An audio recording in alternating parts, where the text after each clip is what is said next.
Дорогие друзья, приглашаю вас в историю Алисы, женщины, построившую идеальную жизнь, где каждый элемент был подконтролен ей.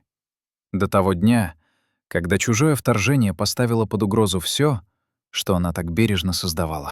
Прежде чем мы начнем, мне очень интересно, из какой вы страны, дорогие слушатели? Напишите в комментариях, откуда вы нас слушаете. А теперь устраивайтесь поудобнее, мы начинаем. Алиса заканчивала оформление сделки на 3 миллиона рублей, когда в третий раз за последние 10 минут настойчиво завибрировал ее смартфон, упрямо скользя по отполированной поверхности стола. Она проигнорировала назойливый вызов, не удостоив экран даже беглым взглядом. Ее клиент, Герман Аркадьевич, явно нервничал. Его пальцы бессознательно перебирали стопку документов, а другая рука то и дело поправляла узел галстука, будто он внезапно стал невыносимо тесен. Ему требовалась абсолютная уверенность, подкрепленная профессионализмом, а не риэлтор, отвлекающийся на личные звонки. Все абсолютно правильно, Герман Аркадьевич. Ее голос прозвучал спокойно и обстоятельно, пока она указывала на конкретный пункт договора изящным пером. Здесь четко прописано, что продавец обязуется освободить жилплощадь в течение 14 дней с момента государственной регистрации. Никаких подводных камней. Клиент, встретив ее твердый, уверенный взгляд, кивнул, наконец взял предложенную ему ручку и с решимостью поставил размашистую подпись на последней странице. Алиса ответила легкой деловой улыбкой, протянула свой экземпляр и скрепила сделку росчерком. Еще одна успешная продажа состоялась. Сумма комиссионных от этой операции покрывала добрую половину ее ежемесячных расходов. В агентстве недвижимости она работала уже 4 года, прочно удерживая позицию одного из лучших специалистов. Ее стабильный заработок составлял около 120 тысяч в месяц, а в удачные периоды и того больше. Это позволяло ей не отказывать себе в качественных путешествиях, дорогой одежде, посещении хороших ресторанов и, что было самым важным, в содержании просторного коттеджа на окраине города, который она приобрела 2 года назад у застройщика по выгодной акции. 130 квадратных метров, 2 этажа, собственный хоть и небольшой участок. Это была ее территория, ее неприкосновенное правило. Телефон снова издал сдавленную вибрацию. Алиса вышла из прохладного кондиционированного воздуха офиса на теплый городской воздух и взглянула на экран. 3 пропущенных вызова от Егора и одно СМС. «Позвони срочно». Она набрала номер, прислонившись спиной к прохладной стене здания. «Алиса, привет!» — прозвучал в трубке взволнованный голос. «Слушай, мне нужна твоя помощь. У нас на заводе форс-мажор с поставками. Я застряну здесь до вечера. Можешь, пожалуйста, забрать мою маму с вокзала? Ее поезд прибывает в 16:30». «Твою маму?» — переспросила Алиса, чувствуя, как внутри что-то настороженно сжимается. «Я не знала, что она приезжает». «Да, извини, совсем вылетело из головы предупредить», — заторопился Егор. «Она хочет посмотреть город, погостить пару дней. Ты же не против?» Алиса помолчала секунду, вглядываясь в поток машин. Против она, по сути, не была. Но вот забывчивость Егора, его неспособность предупредить о таком визисе заранее, вызывала легкое, но отчетливое раздражение. «Хорошо, я заберу ее, ровно сказала она. «Но в следующий раз предупреждай заранее». «Спасибо, ты лучше. Я вечером подъеду», — почти с облегчением ответил он. Она отключилась. Бросила взгляд на часы. До встречи оставалось 3 часа. Времени с избытком хватит, чтобы доделать отчет и успеть на вокзал. Егора Маслова она встретила полгода назад на общем корпоративе. Он работал инженером на машиностроительном заводе, зарабатывал около 70 тысяч, жил в скромной двушке на другом конце города, был спокоен, вежлив и обладал тонким чувством юмора. После их 3-го свидания он, глядя ей прямо в глаза, признался, что настроен серьезно. Алисе, уставшей от игр и недомолвок, понравилась его прямая манера. Они встречались 4 месяца, когда он сделал ей предложение без лишнего пафоса, за ужином в том самом уютном кафе, где они впервые по-настоящему целовались. Он просто достал коробочку с изящным кольцом, посмотрел на нее и сказал, что хочет быть с ней всегда. Алиса согласилась. Свадьбу они наметили на начало лета, через полгода. С его матерью, Маргаритой Николаевной, она виделась всего дважды. Первый раз — на дне рождения Егора. Это была полная женщина лет 55, с густыми, ярко-рыжими волосами и громким властным голосом. Она работала бухгалтером в районной поликлинике и жила одна в однокомнатной квартире в областном центре. Всю встречу она с приторной, натянутой улыбкой расспрашивала Алису о работе, зарплате, коттедже, о том, как ей удалось его приобрести. «В твои-то годы такое жилье — это очень достойно. Молодец», — приговаривала она, и ее улыбка не достигала глаз. «Егорка-то мне рассказывал. Значит, документы все в порядке?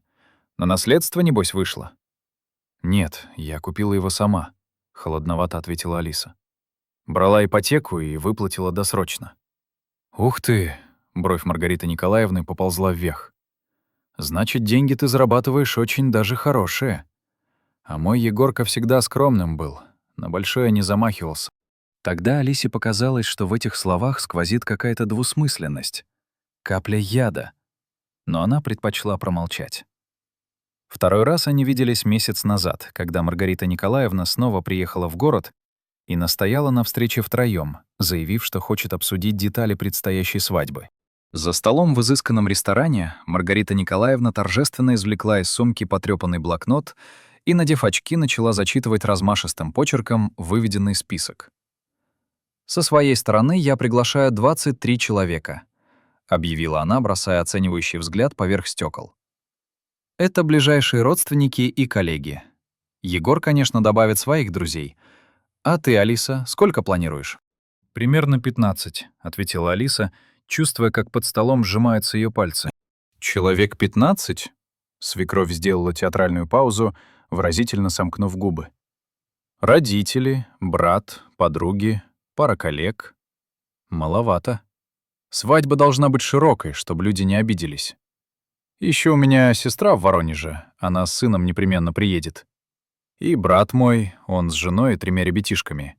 Их тоже обязательно надо учесть». Алиса перевела взгляд на Егора, ища поддержки. Тот лишь коротко кивнул, избегая прямого взгляда. «Хорошо, учтем», — произнесла Алиса, ощущая, как холодная волна раздражения подступает к горлу.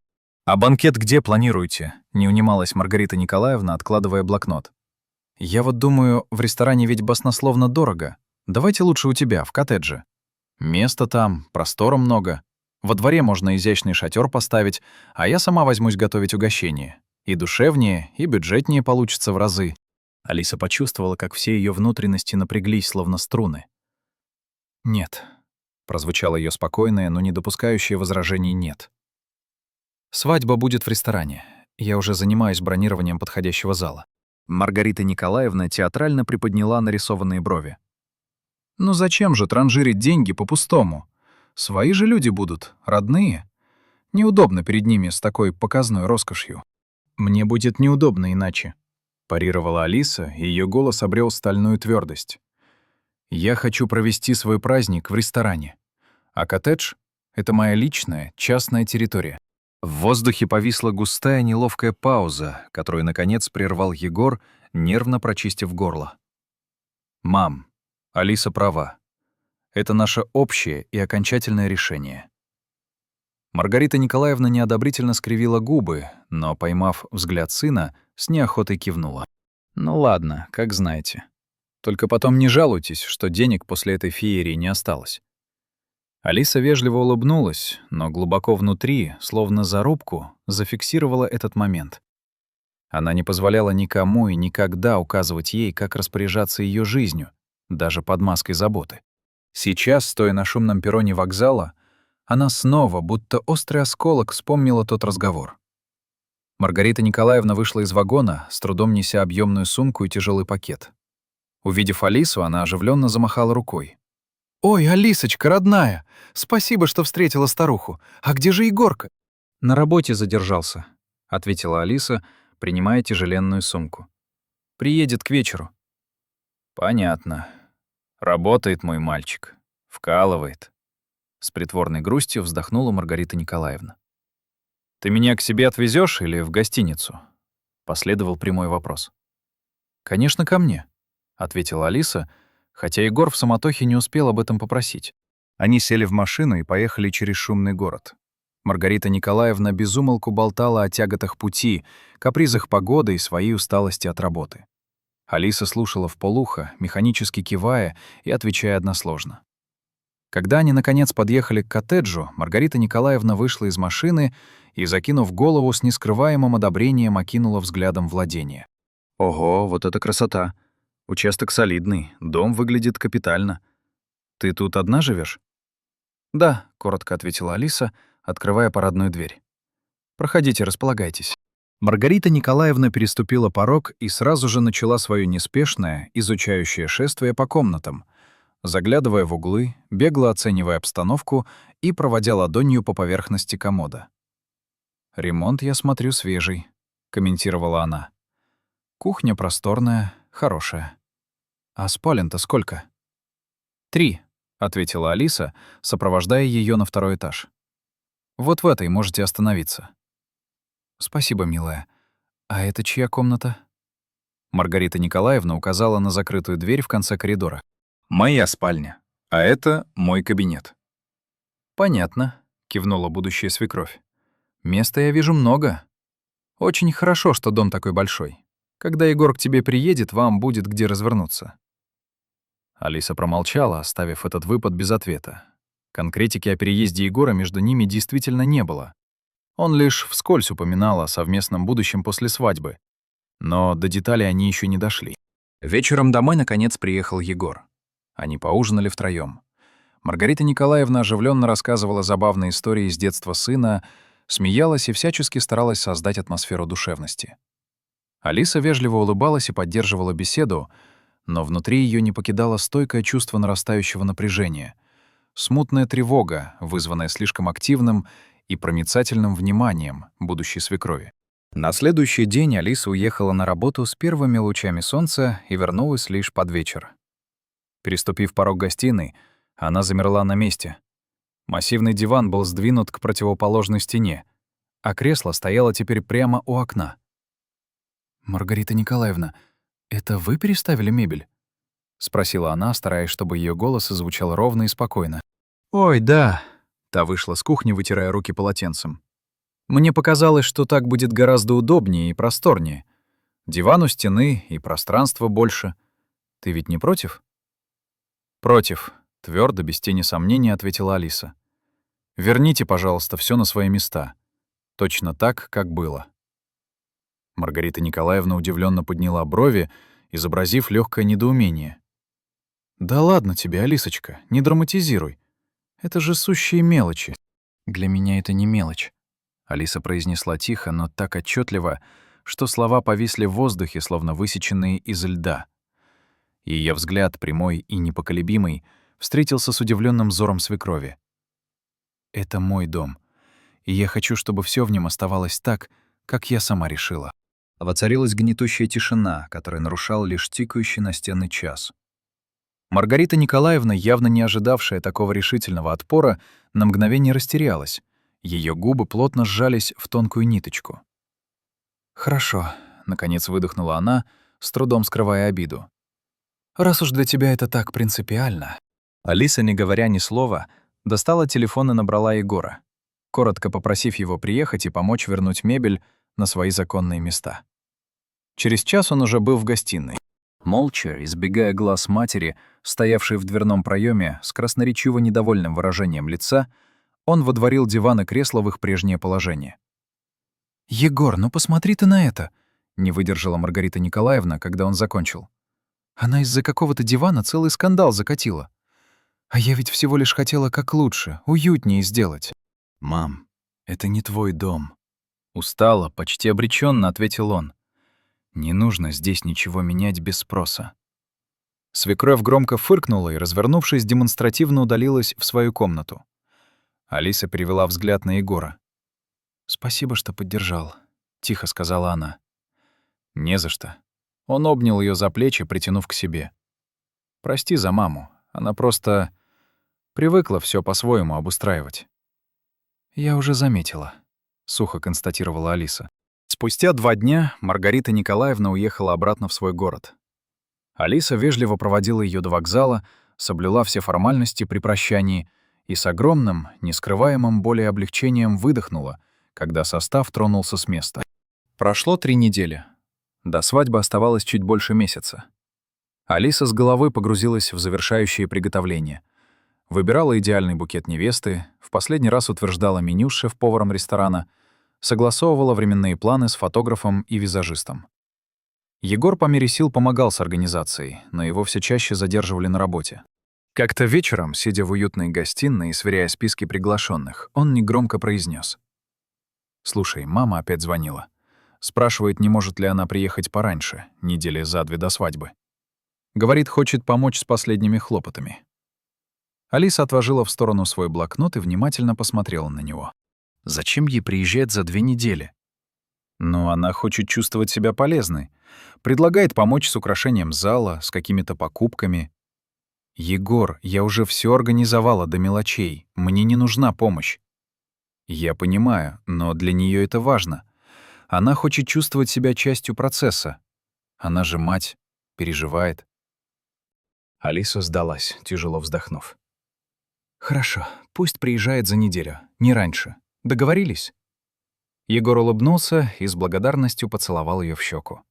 Однако уже на следующий день раздался его смущенный звонок.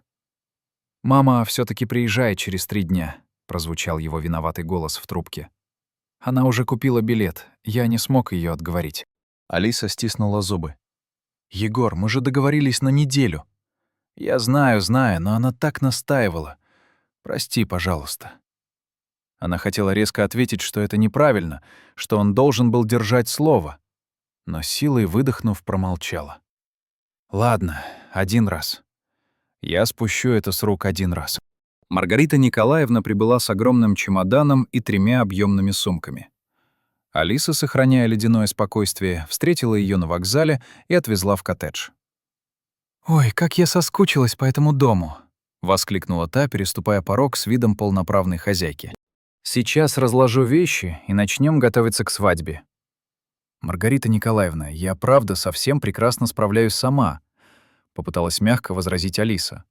«Вам совсем не обязательно это брать на себя». «Да что ты, милая, я с огромным удовольствием. Давай я сначала схожу по магазинам, закуплю продуктов. Надо же тебя нормально кормить. Ты, небось, одними бутербродами и сухомяткой питаешься». «Я питаюсь абсолютно нормально, спасибо», — попыталась парировать Алиса. Но Маргарита Николаевна уже удалилась в свою комнату распаковывать бесчисленные вещи. Алиса осталась стоять посреди гостиной, чувствуя, как внутри закипает горячее, густое раздражение. Вечером будущая свекровь, не спросив разрешения, приготовила ужин, накрыла на стол и позвала Алису и Егора, который как раз подъехал после работы. «Вот, стряпала почти 3 часа», — с гордостью продемонстрировала она результаты своих трудов. «Ешьте на здоровье, не стесняйтесь». Ужин был по-домашнему обильным. Жареная картошка с лучком, рубленые котлеты, салат из свежих овощей и густой ягодный компот. Алиса вежливо поблагодарила и, не будучи голодной, съела немного, просто из приличия. «Егорка, ты что-то совсем осунулся», — с тревогой в голосе заметила Маргарита Николаевна, щедро накладывая сыну добавку. «Надо тебя как следует откормить перед такой важной датой». «Мам, со мной все в порядке, я прекрасно выгляжу», — отмахнулся он. «Какой там в порядке? Одна кожа до кости. Алиса, а ты его вообще кормишь?» Алиса медленно подняла на нее взгляд. «Егор — взрослый, самостоятельный человек. Он в состоянии сам решать, что и когда ему есть». «Ну да, конечно», — скривилась свекровь. «Только он у меня всегда домашнюю еду любил, а не все эти ваши ресторанные забегаловки». Алиса ничего не ответила. Она молча доела свой салат, встала из-за стола и, отодвинув стул, четко произнесла: «Спасибо за ужин. Я пойду, мне нужно поработать». И, развернувшись, ушла в свой кабинет, притворив за собой дверь с тихим, но решительным щелчком. Егор постучал и вошел в кабинет спустя полчаса. «Не обижайся на маму, пожалуйста», — начал он, садясь на край стола. «Она просто по-своему проявляет заботу. Она не умеет иначе». «Егор, твоя мама в открытую намекнула, будто я тебя морить голодом собираюсь. Это не забота. Это неприятно и оскорбительно», — парировала Алиса, отводя взгляд в окно. «Поверь, она без злого умысла, она просто беспокоится за меня, как умеет», — попытался он смягчить ситуацию. «Я прекрасно понимаю, что она переживает, но мне откровенно некомфортно выслушивать подобные комментарии в своем же доме». Голос Алисы дрогнул, выдавая накопленное напряжение. Он тяжело вздохнул, подошел и обнял ее за плечи. «Потерпи еще совсем немного, родная. После свадьбы она уедет, и все обязательно наладится, я обещаю». Алиса молча кивнула, уткнувшись лбом в его плечо. Но глубоко в душе ее гнездилось стойкое, холодное сомнение. На следующее утро ее разбудил настойчивый гул пылесоса этажом ниже. Спустившись в гостиную, она застала Маргариту Николаевну за энергичной уборкой. «Доброе утро, дорогая!» — крикнула та, перекрывая шум техники.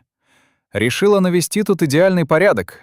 У тебя на полках пыль скопилась, надо бы все тщательно протереть». Алиса молча подошла к розетке и выдернула штекер пылесоса, повернувшись к свекрови. «Маргарита Николаевна, я сама прекрасно справляюсь с уборкой. Пожалуйста, не надо этого делать». «Да брось ты, я же всего лишь помогаю. Ты на работу спешишь, а я тут со свободным временем».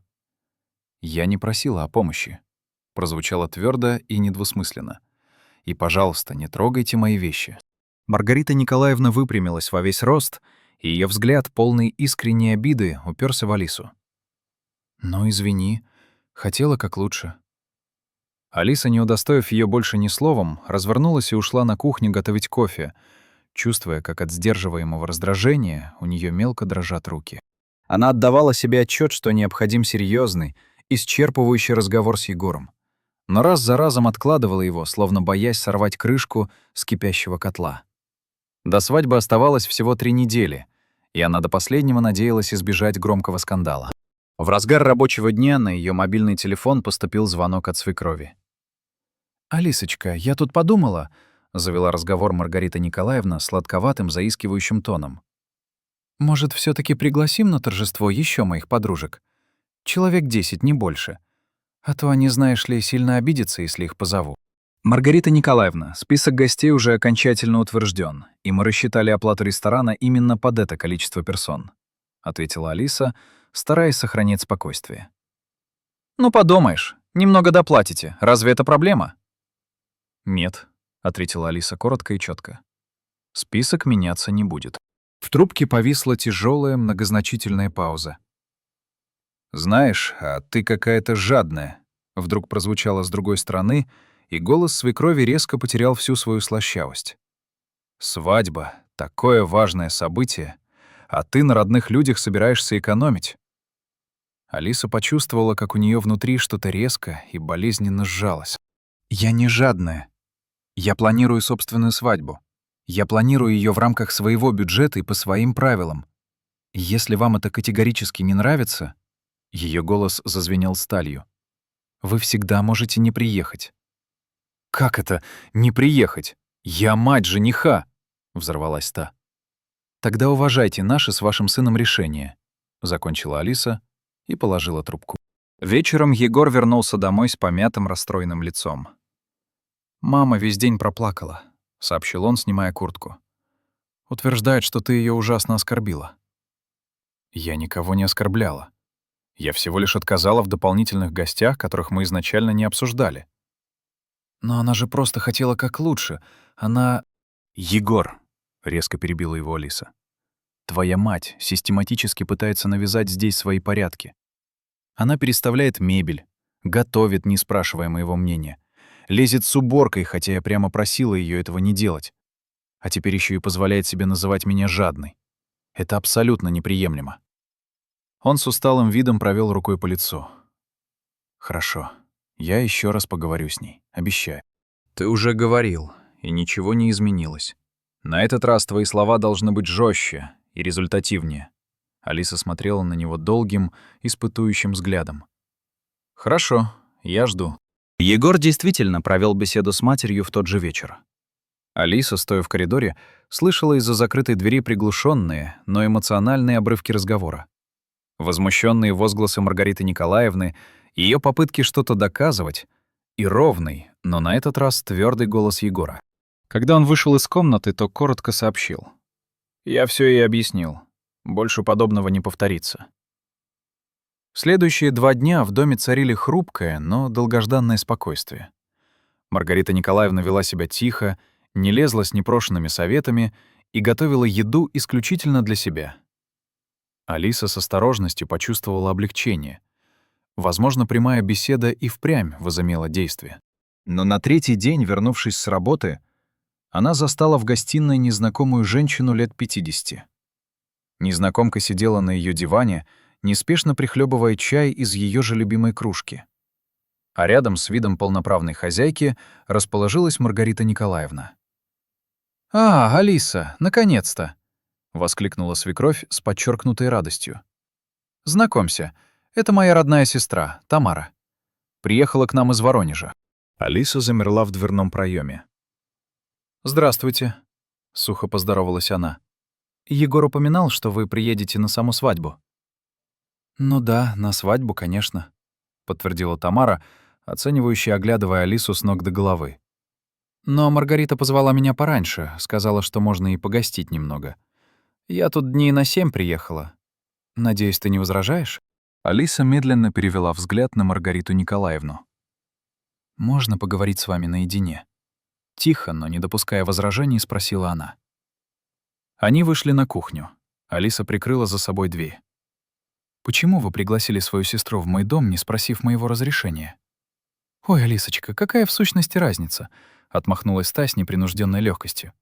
«Дом-то у тебя большой, просторный, места всем хватит с лихвой». «Разница есть, и она принципиальна». Голос Алисы звучал холодно и отстраненно. «Это мой дом, и только я решаю, кого приглашать в свое личное пространство». «Не будь такой жадной, Алиса, опомнись», — всплеснула руками Маргарита Николаевна. «Это моя родная сестра. Она проделала такой долгий путь.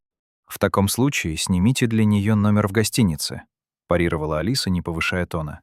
«Она не останется здесь». Свекровь отшатнулась, ее рот приоткрылся от немого возмущения. «Ты что, с ума сошла? Выгонять собственную кровь? Я никого не выгоняю, поскольку никого не приглашала. И я не обязана предоставлять крышу над головой людям, о визите которых меня даже не уведомили». Отчеканила Алиса и, развернувшись, вернулась в гостиную. «Тамара, приношу свои извинения, но я не смогу вас разместить. Маргарита Николаевна не согласовала со мной ваш приезд заранее». Тамара растерянно перевела взгляд с Алисы на сестру. «Рита, но ты же уверяла меня...» — начала она смущенно. «Да сама видишь, какая невеста твоему Егорке попалась!» — вскипела Маргарита Николаевна, ее лицо исказило гримаса гнева. «Жадная до чужой копейки и злая, как фурия!» Алиса, не реагируя на оскорбление, достала телефон и набрала Егора. «Приезжай, сейчас же, это срочно», — коротко бросила она в трубку. Он появился на пороге через 20 минут. Выслушав сжатый, но ёмкий пересказ ситуации, Егор устало посмотрел на мать. «Мам, ты же давала слово не устраивать подобного». «Да что я такого устроила? Это моя родная сестра». «Ты должна была спросить разрешение у Алисы», — прозвучало твердо. «Это ее дом». «Да чего спрашивать-то? Мы же одна семья». «Нет», — возразил Егор. «Тётя Валя, прости, но маме придется снять для тебя номер в гостинице». Тамара, бормоча что-то невнятное под нос, молча собрала свои вещи. Маргарита Николаевна, пылая негодованием, увезла ее в недорогую гостиницу у вокзала. Когда, наконец, дверь закрылась, Алиса опустилась на диван и сгорбилась, закрыв лицо ладонями. «Я больше не могу так, Егор», — прошептала она сквозь пальцы. «У меня просто не осталось сил». Он сел рядом, обнял ее за плечи. «Прости, я был уверен, что она наконец поняла. Твоя мать не желает понимать слово «нет».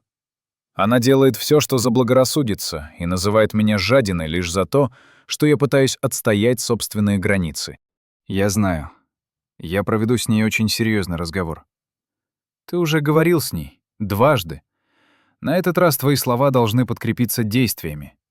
Алиса подняла на него взгляд полной решимости. «Если ты этого не сделаешь, мне придется принять собственное решение». Он молча кивнул и поцеловал ее в лоб. На следующий день Маргарита Николаевна вернулась, но ее поведение кардинально изменилось. Она была неестественно тиха, подчеркнуто вежлива и не выходила за рамки строгого нейтралитета, проводя почти все время в своей комнате. Тамара, обиженная и раздосадованная, спустя 2 дня уехала обратно в Воронеж. До свадьбы оставалось чуть меньше 2 недель. Алиса с головой шла в завершающие хлопоты. Забирала отутюженное свадебное платье из ателье, согласовывала последние детали с ведущей, финализировала плейлист для торжества. Егор по мере сил помогал, но выглядел измотанным. На работе у него возникли серьезные проблемы с одним из проектов, и он задерживался допоздна. Однажды вечером Алиса, проходя по коридору, услышала с кухни громкий возмущенный голос свекрови, разговаривавшей по телефону. «Да, представляешь, Лена, жадность у нее просто невероятная. Дом огромный, опустить родного человека на порог? Нет, ни за что. Бедный мой Егорка даже не осознает, на ком женится-то». Алиса замерла, прислушиваясь. «Ничего, ничего, после свадьбы-то мы там всем скопом и обоснуемся. Она уж никуда не денется, жилье-то общим станет, все по закону». Внутри у Алисы что-то оборвалось с тихим, болезненным щелчком. Она распахнула дверь на кухню. Маргарита Николаевна, застигнутая врасплох, поспешно закончила разговор. «А, Алисочка, ты чего это?» «Что значит «обоснуемся»?» Голос Алисы был тихим и ледяным. «Ой, да ты что, прислушиваешься? Так, к слову пришлось», — замялась та. «Нет, объясните, пожалуйста». Алиса сделала шаг вперед. «Вы планируете переехать сюда?» Маргарита Николаевна выпрямилась, и её взгляд стал вызывающим. «А что здесь такого? Егор — мой сын. Где он, там и я должна быть. Мы — семья. Вы не переедете в мой дом». Медленно и очень четко проговорила Алиса. «Никогда». «Это еще посмотрим. После свадьбы имущество становится совместным. И я имею полное право». «Нет», — резко перебила ее Алиса. «Коттедж оформлен исключительно на меня и был приобретен до брака. Он никогда не станет совместной собственностью. И если Егор женится на мне, это не означает, что я обязана принимать в своем доме вас. Никогда». Маргарита Николаевна побледнела от сдержанной ярости. «Ах, так ты моего Егорку, значит, из дома выставлять собираешься?» «Нет», — холодно ответила Алиса. «Я выхожу за него, потому что люблю. Но вас я сюда не пущу. И если для вас это проблема...» Ее голос зазвенел сталью. «То свадьбу придется отменить». Она развернулась и вышла из кухни. Сердце бешено колотилось в груди, а руки предательски дрожали. Алиса поднялась в свою спальню, заперла дверь на ключ и опустилась на кровать. Внутри всё кипело и бурлило от осознания простой и страшной истины. Терпению пришел конец. Вечером, услышав шаги Егора в прихожей, она приготовилась к неизбежному. Маргарита Николаевна немедленно набросилась на сына с истеричными жалобами. «Она меня стервой назвала! Выгоняет из твоего же дома! Совсем матери твоей не уважает!» «Мама, успокойся», — устало проговорил Егор. «Давай попробуем разобраться спокойно». Алиса медленно спустилась по лестнице. Ее лицо было бледным и непроницаемым. Она остановилась напротив них, скрестив руки на груди. «Егор», — ее голос прозвучал мерно и холодно, «твоя мать открыто заявляет о своем намерении переехать в этот дом после нашей свадьбы. Ты был в курсе этих планов?» Он растерянно уставился на мать. В его глазах читалось недоумение и нарастающая тревога. «Мам, мы же с тобой обсуждали», — начал он, но Маргарита Николаевна грубо перебила его. Ее голос взвизгнул от ярости. «Ничего мы не обсуждали. Я твоя мать, и у меня есть священное право жить рядом со своим единственным сыном». «Нет». Егор покачал головой, и в его тихом и невероятно твердом голосе прозвучала непоколебимая решимость. «Мы с Алисой будем жить отдельно. Это наш общий и окончательный выбор». «Да как ты смеешь?» — закричала она, трясясь от гнева. «Ты предаешь собственную мать ради этой... «Мама, хватит!» Голос Егора впервые зазвенел сталью, и он резко повысил тон. «Алиса — моя невеста, и я ни за что не позволю тебе оскорблять ее в ее же доме». Маргарита Николаевна, словно получив пощечину, разрыдалась с надрывом и, прикрыв лицо руками, выбежала из гостиной, громко хлопнув дверью своей комнаты. Егор в изнеможении рухнул на диван и опустил голову на руки. «Прости», — прошептал он глухо. «Я не предполагал, что она зайдет настолько далеко». «Я знала», — тихо ответила Алиса, оставаясь стоять. «Я чувствовала это с самой первой нашей встречи. Что нам теперь делать, Егор?» Она сделала паузу, давая словам прозвучать со всей четкостью. «Твоя мать должна покинуть этот дом завтра утром». «Хорошо». Он с трудом поднял на нее взгляд. «Я скажу ей». Утром Маргарита Николаевна с опухшими от слез глазами, молча, с подчеркнутой обидой собрала свои вещи.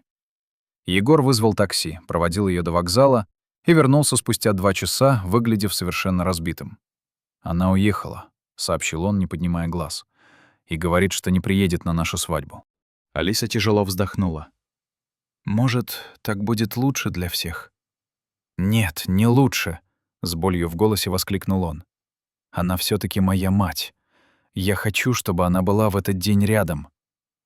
«Тогда попробуй поговорить с ней еще раз», — мягко предложила Алиса. «Объясни, что она перешла все возможные границы». «Я попробую», — без особой надежды пообещал он. До свадьбы оставалось 10 дней. Маргарита Николаевна не звонила и не писала. Егор тщетно пытался дозвониться до нее. Она сбрасывала вызовы.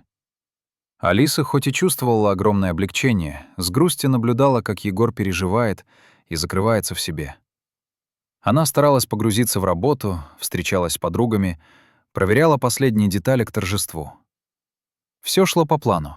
Платье висело в гардеробной, туфли ждали своего часа, букет был заказан. Оставалось лишь дождаться самого дня.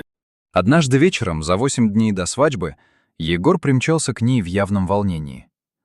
«Мама согласилась приехать», — выпалил он. «Я долго с ней говорил по телефону. Она обещает вести себя подобающе». «Хорошо», — ответила Алиса. Внутри нее тут же насторожилась каждая клеточка. «Когда?» «Она хочет приехать за 3 дня до свадьбы. Говорит, поможет с последними приготовлениями. Егор, я не хочу, чтобы она снова останавливалась здесь, в доме. Я знаю, но это всего на 3 дня. Потерпи, пожалуйста. Для меня это действительно важно». Он смотрел на нее умоляюще, и в его усталых глазах она читала искреннюю надежду. «Только на 3 дня», — сдалась она, чувствуя, как сжимается ее сердце. «И никаких попыток командовать или устанавливать свои правила. Обещаешь?» «Обещаю», — уверенно кивнул он. Но затишье оказалось обманчивым. На следующий день Егор позвонил и взволнованно сообщил, что на заводе случился серьезный форс-мажор. Ему срочно нужно уехать в командировку в соседний город на 2 дня, чтобы разобраться с проблемами у поставщиков. «Прямо сейчас?» — удивилась Алиса. «До свадьбы всего неделя». «Я знаю, но это критично. Я вернусь послезавтра, обещаю. Буду на связи, если что». «Хорошо», — устало вздохнула она, предчувствуя недоброе. Он уехал рано утром. Алиса осталась одна. Работала из дома, отвечая на письма клиентов. День прошел относительно спокойно. Вечером она приготовила себе легкий ужин, посмотрела сериал и легла спать пораньше. На следующий день у нее была назначена важная встреча с заказчиком в центре города. Встреча затянулась, за ней последовала еще одна, а потом и третья. Домой Алиса вернулась только к 7 вечера, измотанная и голодная. Когда она подъехала к своему коттеджу, то увидела во дворе припаркованную рядом со своим хэтчбеком незнакомую старенькую «Ладу» серого цвета. Нахмурившись, Алиса вышла из машины и направилась к входной двери. Та была приоткрыта. Сжав кулаки, она толкнула дверь и вошла внутрь. В прихожей прямо на полу стояли 4 объемные сумки и 2 больших чемодана. На вешалке висели чужие куртки. Из гостиной доносились оживленные голоса и смех. Алиса прошла в гостиную и замерла на пороге, не веря своим глазам. На ее диване, развалясь, сидела Маргарита Николаевна. Рядом с ней расположилась молодая женщина лет 25 с короткой стрижкой и молодой человек ее возраста в спортивном костюме. Они неспешно пили чай, смеялись и о чем то оживленно беседовали. На журнальном столике стояла тарелка с бутербродами и печеньем.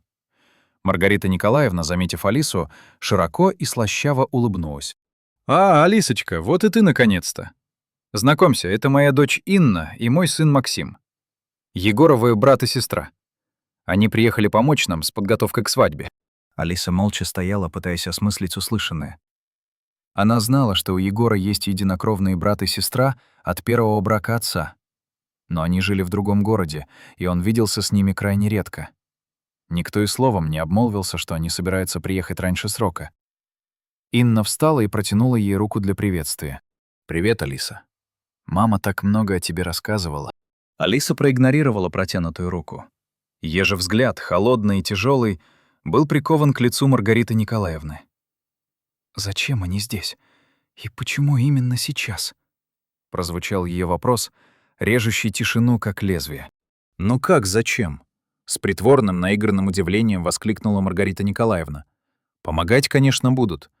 Инна у нас в украшениях и стиле прямо эксперт. А Максим машину на свадьбу свою подгонит, чтоб все красиво было». «Я их не приглашала», — прозвучал ровный, лишённый всяких эмоций голос Алисы. «Да перестань, Алисочка, мы же скоро одна семья будем. Егорка точно не будет против». Не слушая больше оправданий, Алиса достала телефон и набрала Егора. Тот ответил не сразу. «Алиса, привет, я на совещании, перезвоню позже». Начал он, но она резко прервала его. «Нет, ответь сейчас. Твоя мать, твои сестра и брат находятся в моем доме. Ты был в курсе?» В трубке повисла тяжелая пауза. «Что? Какие сестра и брат?» — прозвучал растерянный голос. «Инна и Максим. Они в настоящий момент сидят в моей гостиной и пьют мой чай, как у себя дома». Я не знал. Мама мне ничего не говорила». «Конечно, не говорила», — Алиса устремила на Маргариту Николаевну ледяной пронзительный взгляд. «Приезжай. Сейчас же». «Я в командировке. Вернусь только завтра вечером». «Тогда разбирайся с этим по телефону. Немедленно». Она включила громкую связь и протянула аппарат в сторону свекрови. «Мама, что там происходит?» — раздался взволнованный голос Егора.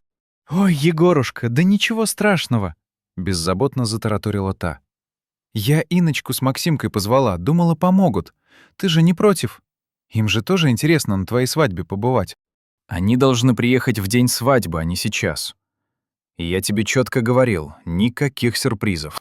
«Да какие там сюрпризы, сыночек? Мы просто хотим помочь». «Мам, вы должны уехать. Прямо сейчас», — прозвучало твердое, нетерпящее возражений требование. Маргарита Николаевна скривила губы в обиженной гримасе. «Это она тебе голову морочит, Егор. Твоя невеста родную семью из дома выгоняет». «Мама, хватит! Я сказал, уезжайте!» «Не уедем!» Вдруг резко, с вызовом ответила она. «Мы уже здесь, вещи разложили. Куда нам теперь, ночевать на улице?» Алиса забрала телефон обратно и отключила громкую связь. «Егор, я даю им 10 минут на то, чтобы собрать свои вещи». Тихо, но очень четко произнесла она. «Если они не уйдут добровольно, я вызову полицию». «Алиса, пожалуйста, не надо». 10 минут». Она положила трубку и холодно посмотрела на Маргариту Николаевну. «Собирайте вещи и уходите». Та вскочила с дивана с такой силой, что зазвенела посуда, и ткнула в ее сторону дрожащим пальцем. «Да кто ты такая, чтобы мне указывать? Это будущий дом моего сына, а значит, и мой дом тоже». «Нет», — ледяным тоном возразила Алиса. «Это мой дом, и вы здесь нежеланные гости». «Инна, Максим, не трогайте вещи!» — скомандовала Маргарита Николаевна. «Никуда мы не уходим!» Брат и сестра неуверенно приглянулись, но Алиса уже набирала номер полиции. «Алло, здравствуйте. Хочу сообщить о незаконном проникновении в моё частное жилище. 3 человека отказываются покидать мою собственность». Маргарита Николаевна резко побледнела. «Ты что, с ума сошла? Полицию на собственную семью вызываешь?» «Да», — абсолютно спокойно ответила Алиса, продолжая диалог с оператором. «Адрес — улица Садовая, дом 12. Жду наряд». Она закончила звонок, медленно села в кресло и скрестила руки на груди. «Можете уйти сами или дождаться приезда полиции. Выбор за вами». Инна схватила свою куртку. «Максим, пошли, я не хочу никаких проблем». «Стойте!» — закричала Маргарита Николаевна. «Мы имеем полное право здесь находиться». «Нет, не имеете», — парировала Алиса. «Я вас не приглашала. У вас нет ключей. Вы проникли сюда без моего разрешения». «Егор нам дверь открыл». Егор в командировке. Так как же вы попали внутрь? Маргарита Николаевна замялась, потеряв на мгновение дар речи. Ну, дверь была не заперта. Вы проникли в чужое жилье без разрешения. Это уголовно наказуемое деяние. Максим уже тащил чемоданы к выходу. Инна поспешно помогала ему. Маргарита Николаевна осталась стоять посреди гостиной, багровая от злости и унижения. «Егор от тебя уйдет, прошипела она, подходя к двери. «Узнает, что ты с его семьей сделала, и бросит тебя». «Егор в курсе происходящего», — холодно ответила Алиса. «И он на моей стороне». Спустя 5 минут они погрузили все вещи в старенькую «Ладу» и уехали. Полицейский наряд приехал через 10 минут после их отъезда. Алиса подробно объяснила ситуацию, показала документы, подтверждающие ее право собственности на дом, и дала контакты для возможного свидетельства. Полицейские составили протокол и уехали. Алиса осталась одна в опустевшем, пронизанном негативной энергией доме. Она опустилась на диван, на котором только что сидели чужие люди, и почувствовала, как внутри все сжимается в тугой, болезненный узел. Взяв телефон, она набрала Егора. «Они уехали?» — сразу же спросил он встревоженно. «Да, я вызвала полицию. Они испугались и уехали сами». «Боже, Алиса, прости. Я правда не знал, что мама способна на такое». «Егор», — произнесла она медленно, с трудом подбирая слова, — «мне нужно время, чтобы подумать». «О чем? Алиса, пожалуйста, не надо. Я все исправлю. Я очень серьезно поговорю с мамой. Она больше никогда...» «Ты говорил это уже, Егор, 5 раз. И каждый раз ситуация повторялась. Я знаю, но сейчас я донесу до нее окончательно, что она зашла слишком далеко. Слишком далеко она зашла еще тогда, когда впервые без спроса переставила мою мебель. С горькой усталостью в голосе ответила Алиса. А сегодня она привела в мой дом посторонних людей, и они собирались здесь остаться. Я понимаю, что ты на моей стороне, но ты в командировке, а твоя мать здесь. И она продолжает делать все, что хочет. Мне действительно нужно время, Егор». И, не дожидаясь ответа, она положила трубку. Весь вечер Алиса провела в гнетущем одиночестве, перебирая в голове словно чётки одни и те же тягостные мысли, пытаясь понять, какой шаг сделать дальше. До свадьбы оставалась ровно неделя. Всё было готово, приглашения давно разосланы, ресторан полностью оплачен, гости подтвердили своё участие. Но глубоко внутри нарастало тяжелое, давящее ощущение, будто невидимая трещина медленно, но верно раскалывает ее будущее. И что-то важное безвозвратно идет не так. На следующий день Егор вернулся из командировки раньше намеченного срока и вечером приехал к ней. Он выглядел изможденным, с запавшими глазами. «Прости меня», — выдохнул он, переступая порог. «Я провел очень жесткий разговор с мамой. Сказал, что она перешла все мыслимые границы. Она дала слово, что такого больше не повторится». «И сколько раз она уже давала эти слова?» — спросила Алиса, и в ее голосе звучала не злоба, а глубокая усталость. «Я знаю, но в этот раз я был беспощаден. Я сказал прямо, что если она хотя бы раз попробует устроить нечто подобное, я полностью прекращу с ней всякое общение». И как она отреагировала? Плакала, кричала, что я предаю собственную мать, но в итоге согласилась. Алиса тяжело вздохнула, чувствуя, как камень опускается на дно души. «Егор, мне по-настоящему страшно. Твоя мать не уважает ни меня, ни моё личное пространство. А ты вечно оказываешься между двух огней, пытаясь угодить обеим сторонам. Я знаю. И мне бесконечно жаль, что так вышло. Но я люблю тебя. Я хочу, чтобы мы были вместе. Обещаю, сразу после свадьбы я жестко ограничу ее присутствие в нашей жизни. Она не будет вмешиваться. Ты точно уверен, что справишься?» В ее глазах читалась бездна сомнений. «Да, обещаю». Она посмотрела ему прямо в глаза, пытаясь разглядеть в них хоть крупицу той несгибаемой решимости, что звучало в его словах.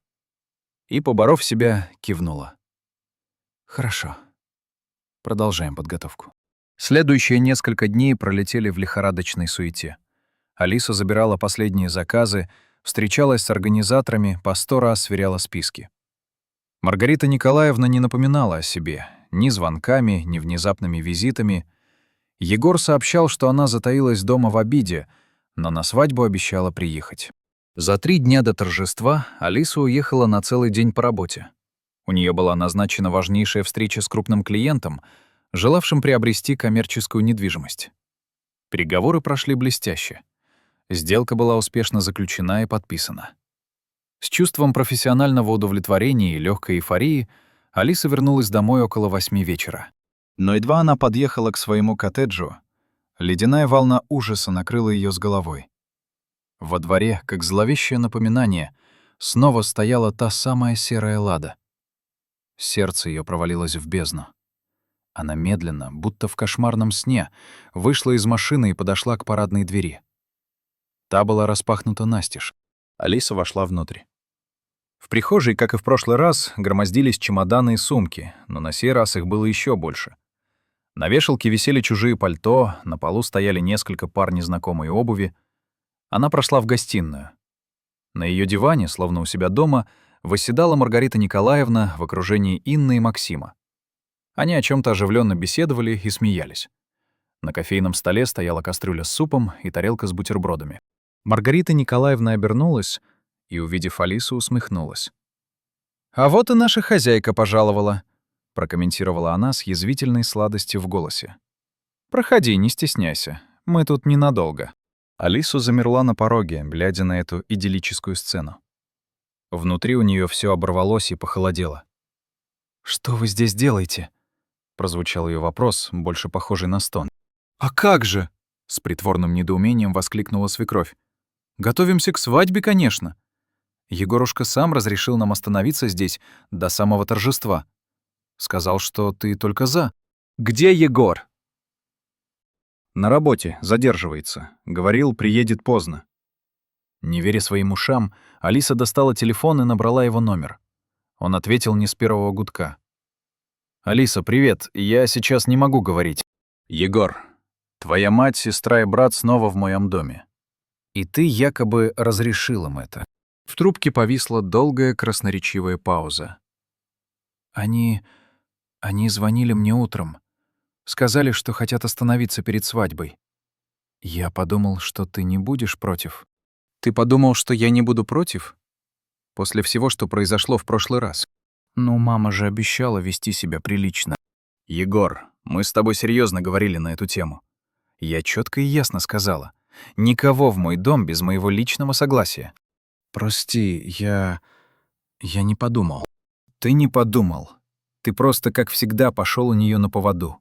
Снова. Алиса, ну потерпи всего 3 дня. Скоро свадьба, и они уедут. Нет.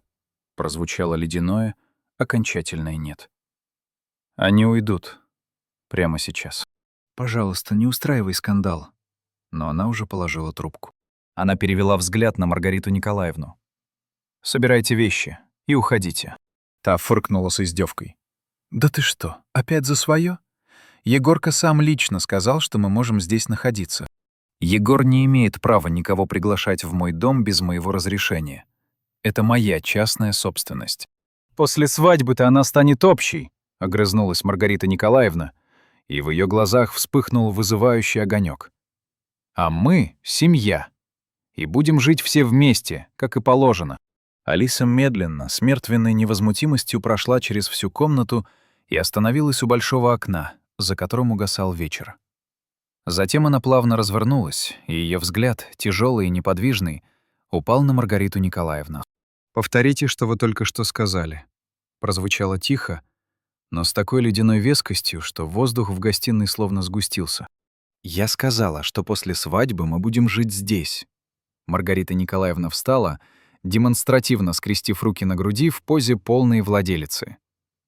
«Что, думала, от нас так просто избавишься? Ничего подобного. Егор мой сын, и где он, там и моё место». Алиса медленно перевела взгляд на Инну и Максима, которые нервно переминались с ноги на ногу. «Вы тоже собираетесь здесь прописаться?» Инна, избегая прямого взгляда, неуверенно кивнула. «Ну, мама говорила...» Что места много? Понятно. Алиса снова достала телефон. «Ты опять свою полицию вызвать собралась?» — усмехнулась свекровь, и в ее глазах заплясали торжествующие огоньки. «Да мы уже ключи сделали, дубликаты. Теперь ты нас отсюда не выгонишь, хоть обзвони все участки». Алиса замерла. «Какие ключи?» Маргарита Николаевна с театральным жестом достала из кармана брюк бренную связку и позванивающую потрясла ею. «Вот эти самые. Егорка свои отдал. Мы по образцу и сделали. Так что это теперь и наш дом тоже, милочка». Внутри Алисы что-то окончательное и бесповоротное оборвалось с глухим внутренним щелчком. Она снова набрала номер Егора, и ее голос в трубке прозвучал, как удар отточенного стального лезвия. «Ты отдал им свои ключи от моего дома?» «Мама попросила. Сказала, им нужно заехать пораньше, подготовить что-то. И ты просто отдал ключи от моего коттеджа, не спросив меня?» Ее пальцы с такой силой сжали корпус телефона, что кости побелели. «Ну, что такого-то?» В его голосе слышалась лишь растерянная беспомощность. «Что такого? Твоя мать сделала дубликат и открыто заявляет, что собирается жить здесь после свадьбы, вместе с твоими братом и сестрой. В моем доме. Она что? Я ей такого не разрешал. Но ты дал ей ключи. Достаточно. Разговор окончен. Приезжай. Сейчас же». Она разорвала соединение. Маргарита Николаевна наблюдала за ней с нескрываемым торжеством. «Ну что, дошло наконец? Дом скоро станет общим, а ты тут пока что никто. Просто невеста, которая не решает ровным счетом ничего». Алиса вплотную подошла к ней, сократив дистанцию до минимума, и уставилась прямо в ее глаза. «Убирайтесь из моего дома. Немедленно».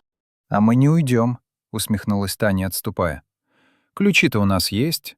Мы имеем полное право здесь находиться». «Нет, не имеете. Я вызываю полицию». «Вызывай, не испугаешь. Мы уже почти обжились, вещи в шкафы разложили». Алиса, не удостоив ее больше ответом, развернулась и стремительно поднялась на второй этаж. Она распахнула дверь в гостевую спальню. На кровати аккуратными стопками лежали вещи Маргариты Николаевны. В следующей комнате висела одежда Инны и Максима. Затем она зашла в свою собственную спальню, и сердце ее упало. В ее гардеробе, на тех самых полках, где аккуратно висели ее костюмы и платья, теперь красовались чужие платья и мужские рубашки. Она спустилась вниз, и ее лицо было бледным, как мрамор.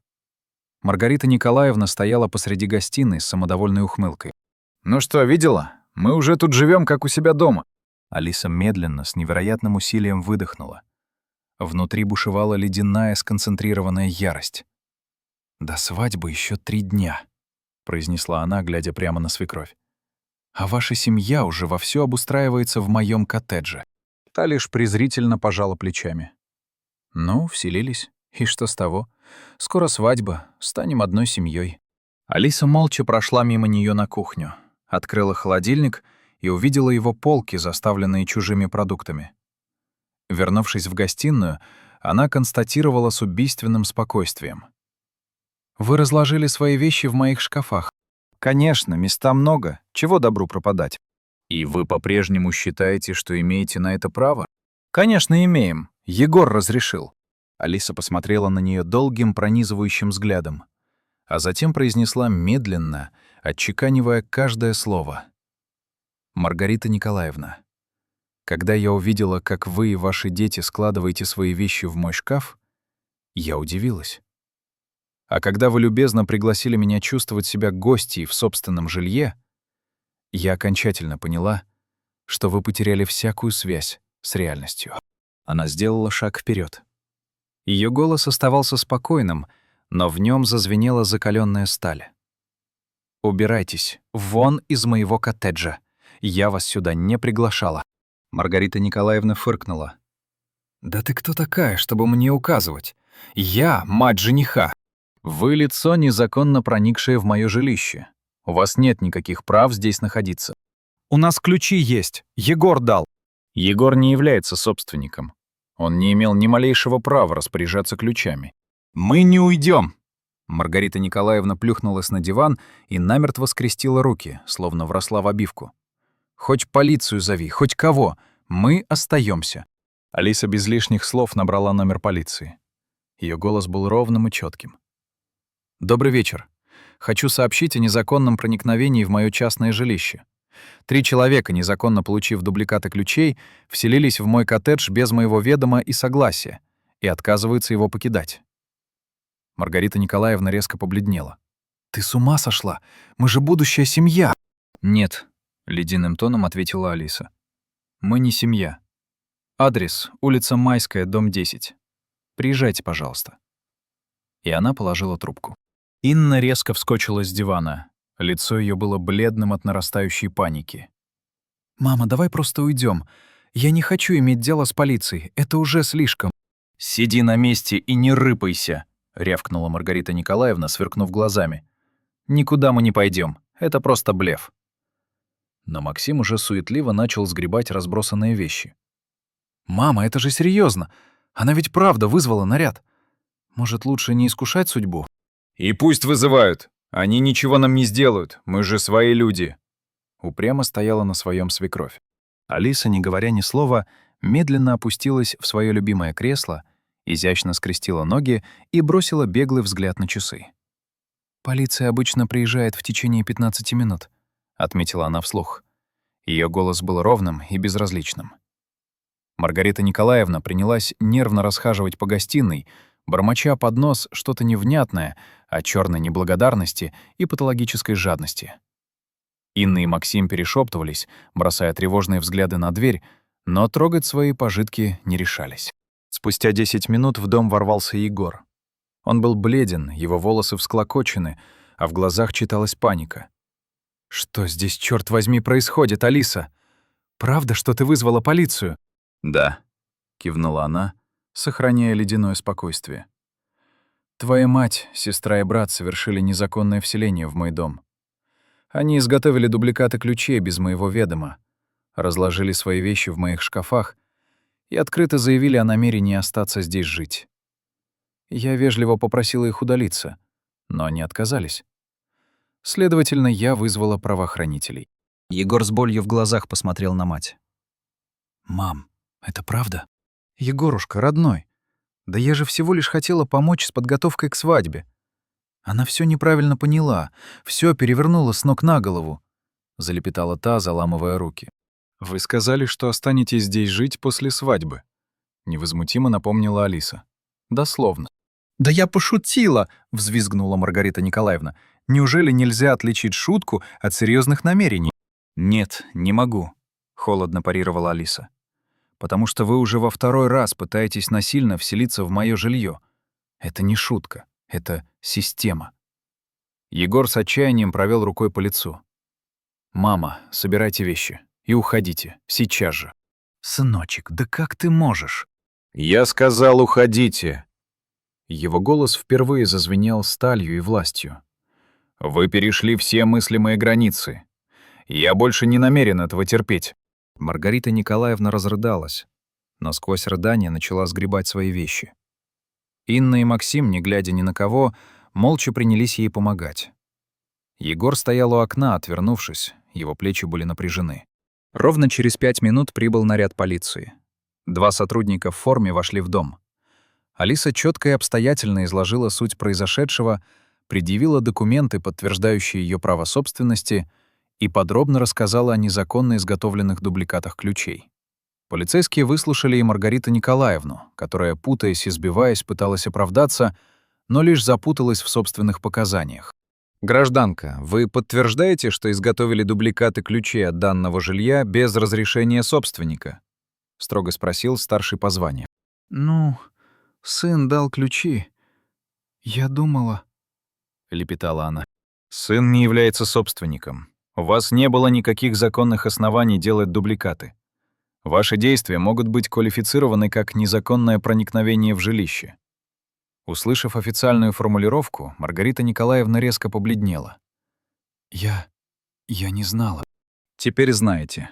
Покиньте помещение добровольно, иначе мы будем вынуждены составить протокол». Она молча, униженно кивнула, вытирая украдкой слезы.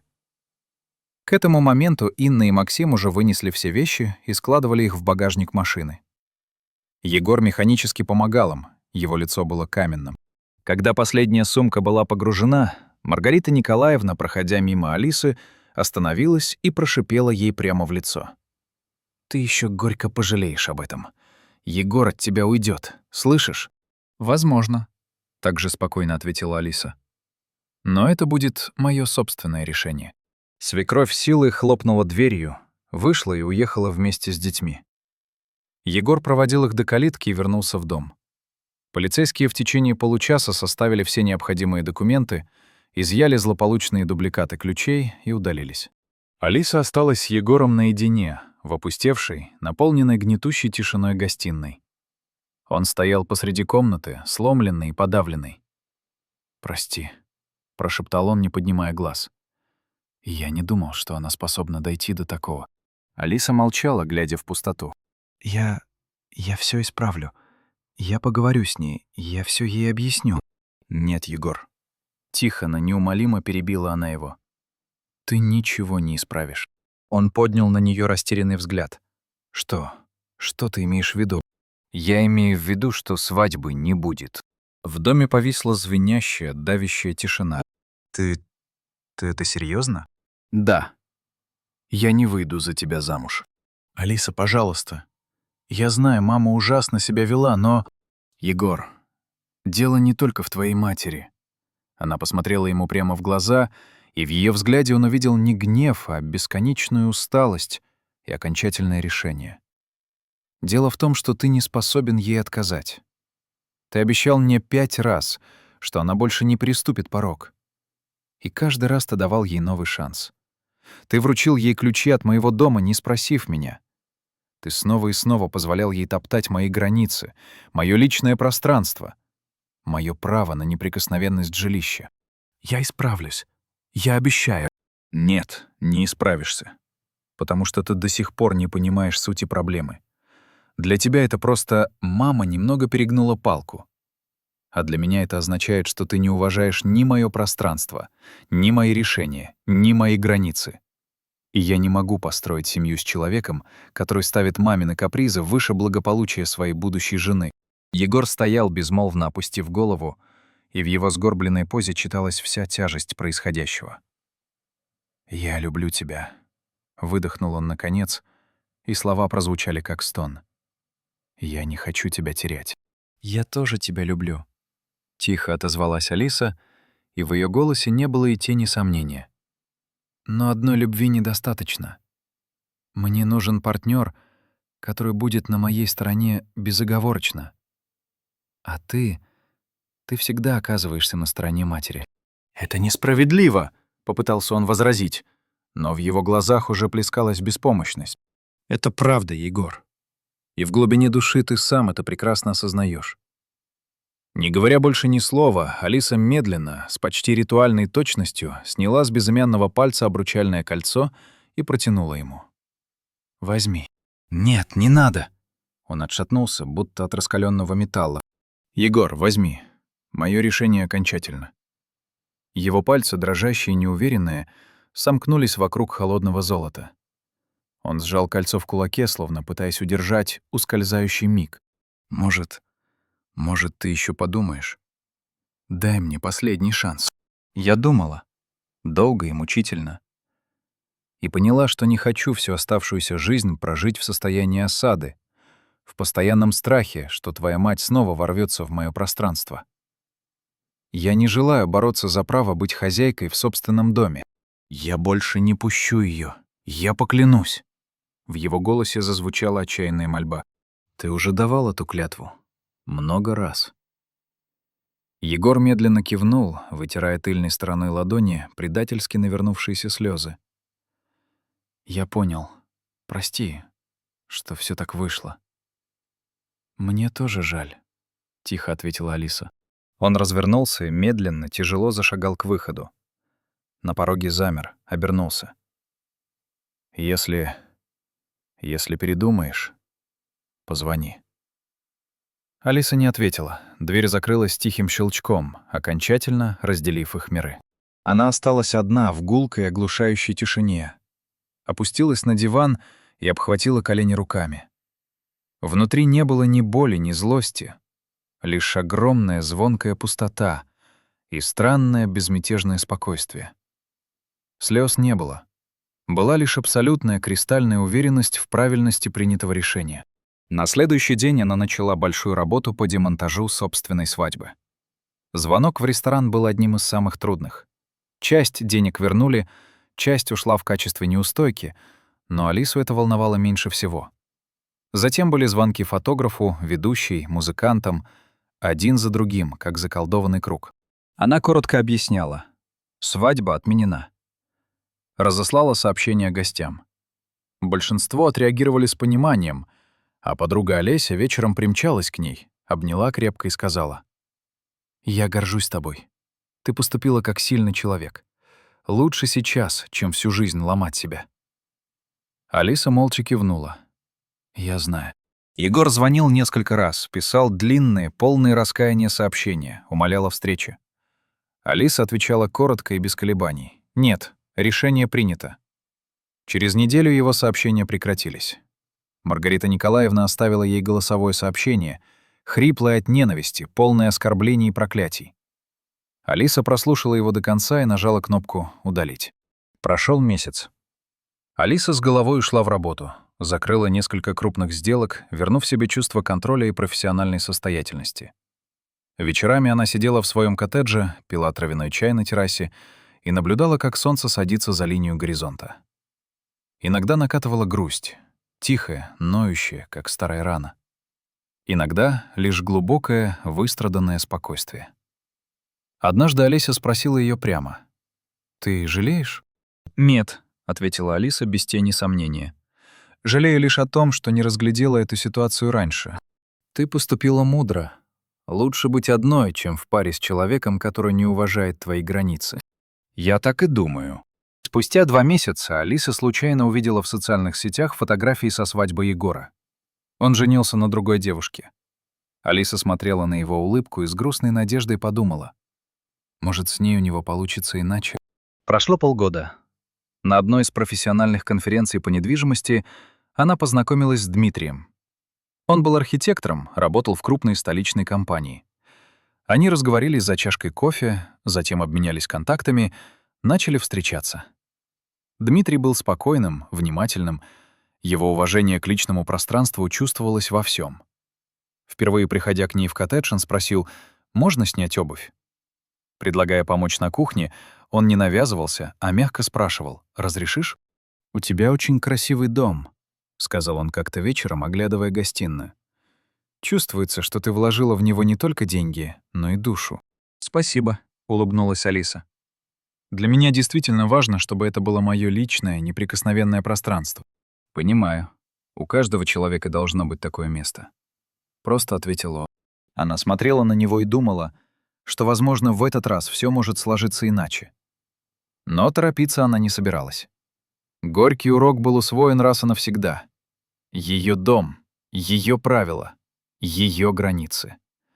И никто не смеет переступать их без её разрешения. Прошёл ровно год с того дня, когда она вернула обручальное кольцо.